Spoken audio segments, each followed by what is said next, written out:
जी बताइएगा, आप लोगों को मेरी आवाज क्लियर सुनाई दे रही है? क्या बोर्ड क्लियर नजर आ रहा है आप लोगों को?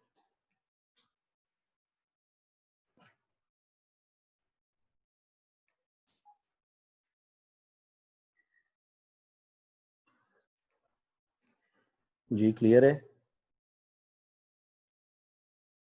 जी सर क्लियर है। चले, इलेक्ट्रोस्टैटिक्स का यूनिट हम लोगों ने स्टार्ट किया हुआ था और इस इलेक्ट्रोस्टैटिक्स के यूनिट में आपका लास्ट आर्टिकल था आज का, that is about capacitor. Capacitor को डिस्कस कर रहे हैं हम लोग। ठीक है, कोशिश करेंगे कि आज आप लोगों का ये यूनिट वाइंड अप हो जाए। चंद एक सीधा सीधा बातें होंगी इसकी, उन्हीं चीजों को लेके चलेंगे हम लोग। तो कैपेसिटर की जब हम लोग बात करते हैं तो हम कहते हैं जी कैपेसिटर एक ऐसा डिवाइस जो क्या कर सकता है,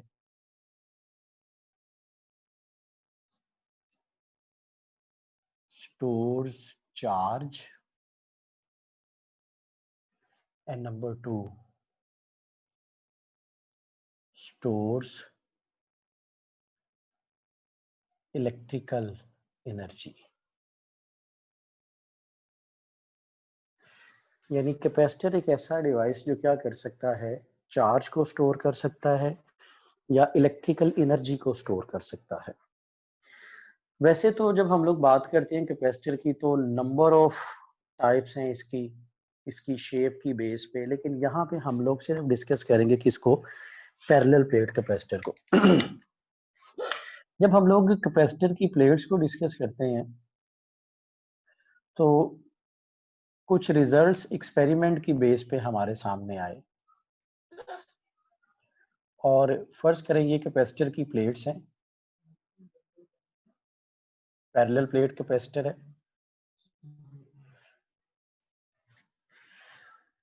इसके क्रॉस हमने पोटेंशियल डिफरेंस अप्लाई किया, बैटरी अप्लाई की। अब जितना पोटेंशियल डिफरेंस जी है उतना ही पोटेंशियल डिफरेंस इसकी प्लेट्स के दरमियान आ जाएगा, V, और प्लेट्स की सेपरेशन D है। एक्सपेरिमेंटली ये चीज देखने में आई कि किसी भी कैपेसिटर की प्लेट पे स्टोर होने वाला चार्ज उसके अक्रॉस लगाए गए पोटेंशियल डिफरेंस के डायरेक्टली प्रोपोर्शनल था। यानी जितना प्लेट्स के क्रॉस पोटेंशियल डिफरेंस ज्यादा था, स्टोर होने वाला चार्ज भी उतना ज्यादा। जब इसे इक्वल में चेंज किया गया तो कांस्टेंट से मल्टीप्लाई किया, and this constant is known as capacitance.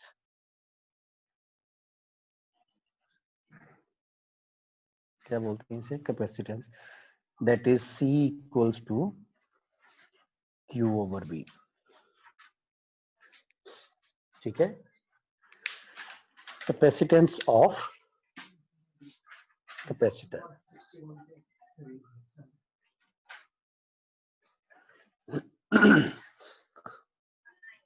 Capacitance of capacitor. अच्छा, यहां से जब हम लोग बात करते हैं कैपेसिटेंस को, V क्या है, पोटेंशियल डिफरेंस। अगर मैं बात करूं, if V equals to 1 volt, अगर V 1 वोल्ट हो तो C इक्वल्स टू Q। अच्छा याद रखिएगा, जब आप किसी जगह पे चार्ज दे रहे होते हो ना, किसी किसी बॉडी पे चार्ज ट्रांसफर कर रहे होते हो, तो इसका मतलब ये होता है कि आप उस बॉडी का पोटेंशियल बढ़ा रहे हो, और वो खुद ब खुद हमेशा हाई पोटेंशियल से ट्रांसफर होता रहेगा किसकी तरफ, लो पोटेंशियल की तरफ। अब जब आप लोग कैपेसिटर की एक प्लेट पे चार्ज दे रहे होते हो, उस चार्ज देने का मतलब है कि उस प्लेट का पोटेंशियल दूसरी प्लेट के मुकाबले में बढ़ रहा है। अगर मैं पोटेंशियल डिफरेंस 1 वोल्ट रखूं तो C बराबर आ जाएगा Q के। इसका मतलब क्या है, कैपेसिटेंस चार्ज की वो अमाउंट है जो कैपेसिटर की किसी एक प्लेट को दी जाए और उस प्लेट का पोटेंशियल दूसरी प्लेट के मुकाबले में 1 वोल्ट ज्यादा हो जाए, यानी पोटेंशियल डिफरेंस 1 वोल्ट का आ जाए। तो जितना चार्ज आपने दिया होगा, जो मैग्नीट्यूड चार्ज की होगी वही मैग्नीट्यूड कैपेसिटेंस की होगी।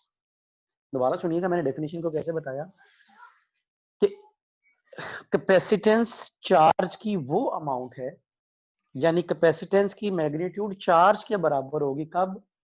जब आप क्या करोगे, उस चार्ज के बराबर होगी जो आप एक प्लेट को दोगे और उस प्लेट का पोटेंशियल दूसरी के मुकाबले में 1 वोल्ट क्या हो जाएगा, ज्यादा हो जाए, यानी पोटेंशियल डिफरेंस 1 वोल्ट हो जाए। यूनिट इसका क्या बनता है, coulomb per volt, that is known as farad. मैं कहता हूं जी कि अगर मैंने कैपेसिटर की एक प्लेट को 5 कूलम चार्ज दिया और उसका पोटेंशियल दूसरी के मुकाबले में 1 वोल्ट ज्यादा हो गया, तो इसका मतलब है उस कैपेसिटर की कैपेसिटेंस 5 फैरेड होगी। मैं कहता हूं कि मैंने कैपेसिटर की किसी एक प्लेट को 10 कूलम चार्ज दिया और उस प्लेट का पोटेंशियल दूसरी के मुकाबले में 1 वोल्ट ज्यादा हो गया, तो कैपेसिटेंस 10 फैरेड होगी। अगर 15 कूलम चार्ज दिया और उस प्लेट का पोटेंशियल दूसरी के मुकाबले में 1 वोल्ट ज्यादा हो गया, तो कैपेसिटेंस 15 फैरेड होगी। और अगर मैं यहां से लेके चलूं 1 फैरेड को, तो मैं क्या कह सकता हूं, 1 कूलम ओवर 1 वोल्ट। यानी अगर आप कैपेसिटर की किसी एक प्लेट को 1 कूलम चार्ज ट्रांसफर करो और उस 1 कूलम चार्ज ट्रांसफर करने से उस प्लेट का पोटेंशियल दूसरी के मुकाबले में 1 वोल्ट बढ़ जाए, तो हम कहेंगे कि उस कैपेसिटर की कैपेसिटेंस 1 फैरेड होगी। याद रखिएगा, नोट बना के लिख लो, बहुत अहम point. We can never made a capacitor of 1 farad. 1 farad का कैपेसिटर कभी बनाया ही नहीं जा सकता। जब 1 फैरेड का नहीं बनाया जा सकता, तो इससे ऊपर का तो सवाल ही पैदा नहीं होता। अब वो क्यों नहीं, अभी डिस्कस करता हूं। डेफिनेशन समझ आ गई कि कैपेसिटर की वो प्लेट, कैपेसिटर की प्लेट पे चार्ज दो, जितना चार्ज डिपॉजिट करने से उस प्लेट का पोटेंशियल दूसरे के मुकाबले में 1 वोल्ट बढ़ जाए, वो क्या होगी हमारे पास, कैपेसिटेंस होगी। अगर मैं बात करूं capacitance of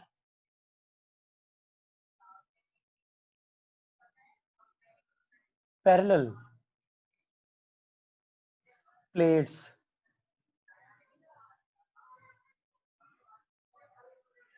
parallel plate capacitor की कैपेसिटेंस की बात की जाए, तो पैरेलल प्लेट कैपेसिटर की कैपेसिटेंस का relation that is C equals to A। अच्छा, ये आ जाएगा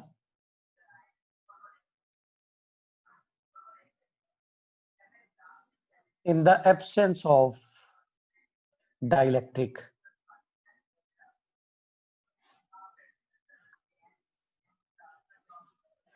जब किसी किस्म का डाइलेक्ट्रिक मीडियम प्लेस नहीं किया, तो हमारे पास that is C equals to A epsilon naught over D। इसे C वैक्यूम भी कह सकते हो,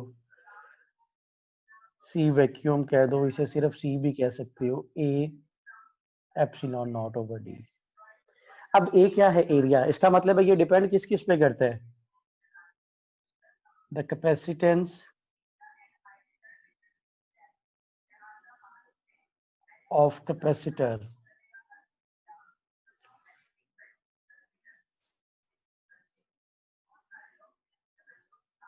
parallel plates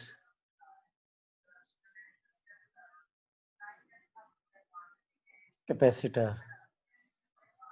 depends upon number 1 geometry, geometry of plates. Geometry of plates means size, area. Number 2 medium between the plates.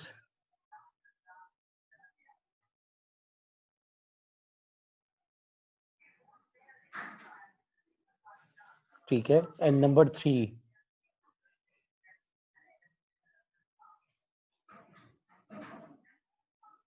separation between the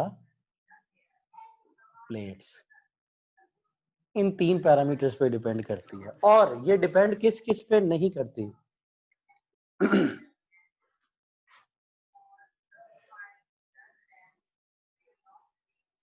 capacitance of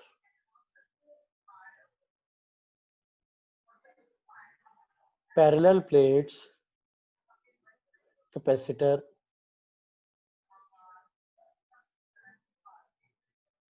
does not depend upon number one nature of conductor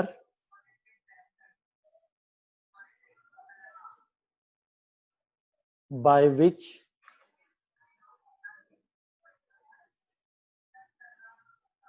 plates are made, यानी उस conductor की nature पे depend नहीं करती जिससे वो plate बनी होगी। Number two thickness of plates of capacitor.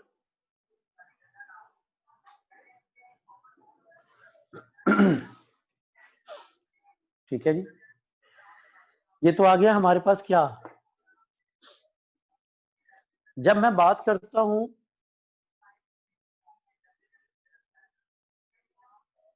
In the presence of dielectric,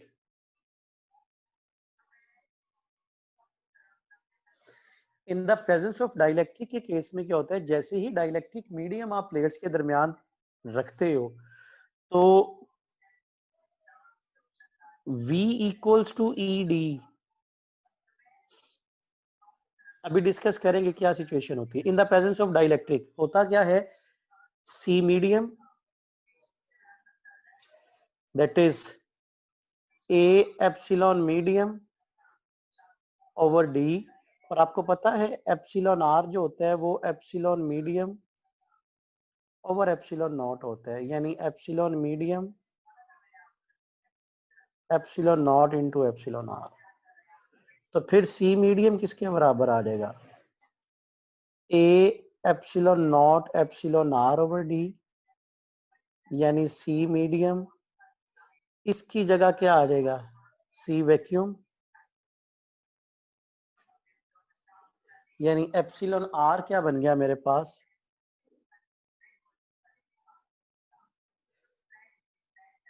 C medium over C vacuum. और आपको पता है क्या कि भाई जो एप्सिलॉन R है वो हमेशा 1 से बड़ा होता है, तो इसका मतलब है C medium over C vacuum, इसकी रेशियो 1 से ज्यादा आएगी। तो इसका मतलब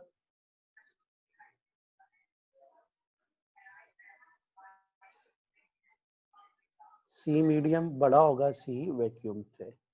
इसका मतलब है डाइलेक्ट्रिक मीडियम के प्लेस करने से प्लेट्स के अंदर पैरेलल प्लेट कैपेसिटर की जो कैपेसिटेंस है वो पहले से क्या हो जाती है, ज्यादा हो जाया करती है। ठीक है जी,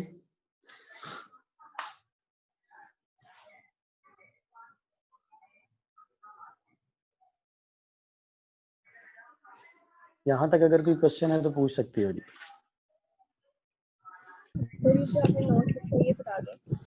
क्या लिखा है, note we can never made a cluster of matter.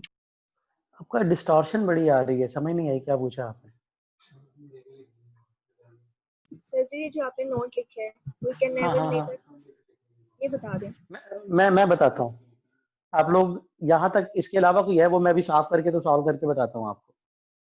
Sir यहाँ तक नेचर ऑफ क्लियर है? Conductor, sir nature of conductor पे इंडिपेंडेंट कैसे है? देखो आपको कंडक्टर चाहिए, मटेरियल चाहिए ना, वो कॉपर का भी हो सकता है, वो एल्यूमिनियम का भी हो सकता है, होना कंडक्टर चाहिए। रिलेशन में देखो कहीं भी किसी भी किस्म की इंफॉर्मेशन आपको नेचर से नहीं मिल रही कि ये अच्छा ये फलां मटेरियल होगा तो ज्यादा चार्ज स्टोर करेगा, अगर ये कॉपर का होगा ज्यादा करेगा, एल्यूमिनियम का होगा ज्यादा करेगा, इस तरह की इंफॉर्मेशन हमें कोई भी नहीं मिल रही। यहाँ पे हमें ये पैरेलल प्लेट कैपेसिटर की बात हो रही है, यहाँ पे इंफॉर्मेशन हमें सिर्फ मिल रही है किस केस में, ज्योमेट्री एरिया वगैरह और मीडियम और उसके साथ साथ सेपरेशन। हमें किसी भी किस्म की इंफॉर्मेशन नहीं मिल रही कि कौन सा मटेरियल है। नंबर वन, हमें किसी भी किस्म की इंफॉर्मेशन नहीं मिल रही कि प्लेट कितनी मोटी है कितनी बारीक है, ठीक है, ये थी ना, हमें इसकी इंफॉर्मेशन नहीं।